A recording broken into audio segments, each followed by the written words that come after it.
Emotions boiling over in a Florida courtroom just ahead of the sentencing of the gunman who killed 17 people at the Marjory Stoneman Douglas High School.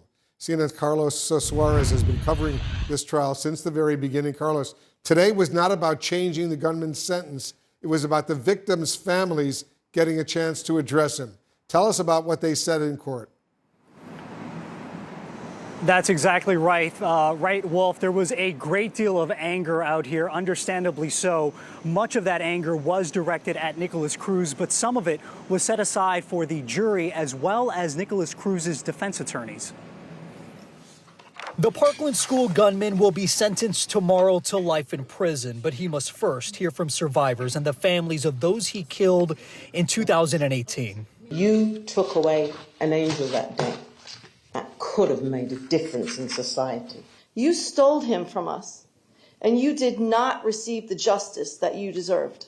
He gets daily meals, a roof over his head, and a bed to sleep in now.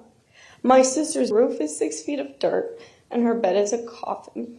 Many of the families were outraged by a Florida jury's decision last month not to recommend Nikolas Cruz be sentenced to death for killing 17 people at Marjory Stoneman Douglas High School. 3 jurors voted against a death sentence, which in Florida must be unanimous. The defense had argued Cruz was mentally ill and should be spared death. I feel betrayed by our justice system. The murderer is not a victim of drinking during pregnancy. He is not a victim of mental health issues. He is a murdering bastard that should be made an example by being sentenced to death. If this, the worst mass shooting to go to trial, does not deserve the death penalty, what does? In deploring his sentence, many spoke directly to Cruz. You don't know me, but you tried to kill me. Parkland murder, I hope your maker sends you directly to hell to burn for the rest of your eternity. Things got tense when Cruz's lead attorney asked the judge to stop victims' families from attacking the defense team, their families, and jurors. I did my job, and every member of this team did their job, Judge. And we should not personally be attacked for that, nor should our children. But the state argued the defense cannot limit what the families and survivors say. These victims have every right to express themselves.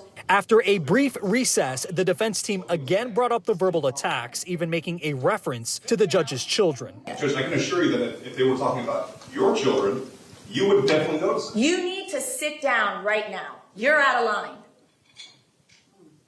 In fact, you're excused.